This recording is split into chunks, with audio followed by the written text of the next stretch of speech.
گنرال مایور یحیی رحیم صفوی، فرمانده سابق سپاه پاسداران انقلاب اسلامی و یاور رهبر روحانی ایران آیت الله علی خامنه‌ای در مسائل نظامی گفته است که حدود 22 کشور جهان رسما برای خریداری هواپیماهای بی‌سرنشین ساخت ایران درخواست رسمی دادند. در این باره روز 19 اکتبر سال 2022 پایگاه خبری ای دیلی با تکیه به خبرگزاری ایرانی تسنیم نیوز خبر داد در حال حاضر ارمنستان، تاجیکستان، صربستان، الجزایر، ونزوئلا و چندین کشور دیگر خواستار خریداری هواپیماهای بی‌سرنشین ایرانی شدند. خبر داده است صفوی.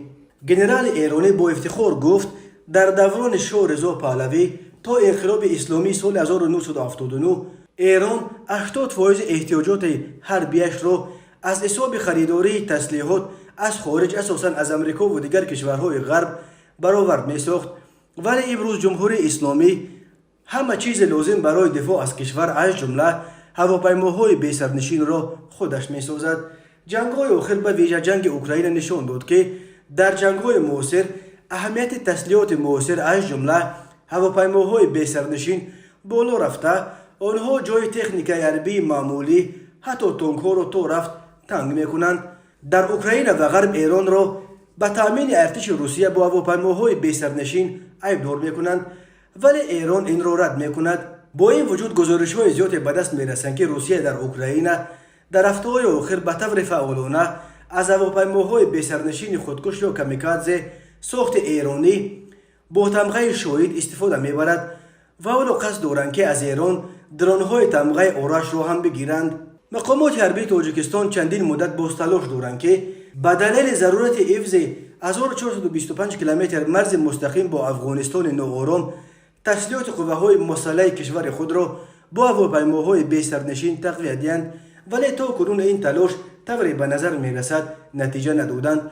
18 اکتبر سال 2022 در یک انجمن مبارزه با تروریسم در دوشنبه معاون اول فرمانده قشون‌های سرحدی کمیته دولتی امنیت ملی تاجیکستان نسیم جان رجبزاده گفت برای مقابله با تهدیدهای نو از سمت جنوب تاجیکستان از جامعه بین المللی سلاح‌های معاصر از جمله هواپیماهای بی‌سرنشین می‌خواهد.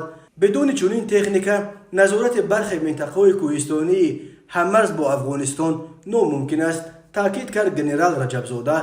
ماه سال جاری رئیس ستاد نیروهای مسلح ایران گنرال مایور محمد حسین باقر و گنرال پلکونیک شیرعلی میرزا وزیر مدافع تاجیکستان در شهر دوشنبه پایتخت تاجیکستان کارخانه مشترک تولید هواپیماهای بی‌سرنشین ایرانی تمغه ابابیل 2 را افتتاح کردند. گنرال باقری در سخنرانی خود در مراسم افتتاح این کارخانه گفت ایران توانست در همه سازات نظامی و دفاعی به ویژه در تولید هواپیماهای بی‌سرنشین به رشد چشمگیر دست یابد. امروز ما در موقعی هستیم که بجز از تامین نیازهای داخلی می توانیم بر کشورهای همپیمان و دوست تجهیزات نظامی صادر کنیم، گفته سرلشکر ارتش ایران.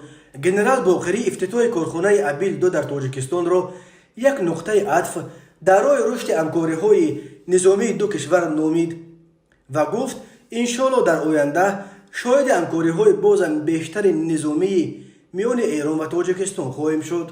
جانب تاجیکستان این خبر را تا شرح نداده است. خبرهای هم به دست رسیده بود که وزیر مدافع تاجیکستان شیرعلی میرزایف به ترکیه سفر کرده موضوع خریداری هواپیماهای بی‌سرنشین ترکی تمغه بیرقدار را بررسی کرده است. دوشنبه این خبر را هم تا کنون رسما شرح نداده است، ولی ماه سپتامبر سال 2022 در جریان درگیری‌های خونین در مرز تاجیکستان و قرقیزستان جانب قرقیزستان به طور فعالانه از هواپیماهای بی‌سرنشین تمغه بیرقدار که از ترکیه خریده بود استفاده برد. 18 ساکن جماعت افچ قلچه نویه باباجان غفوروف روز 16 سپتامبر محض در نتیجه حمله درون به مکتب و مسجد این موضع کشته شدند، ولی جانب تاجیکستان در جریان این مناقشه مسلحانه اصلا از یگان هواپیمای بی‌سرنشین استفاده نبرد که این تا کجا حقیقت داشتن خبری در دوشنبه به کار در آمدن کارخانه مشترک تولید هواپیماهای بی‌سرنشین ایرانی را زیر شبهه برد.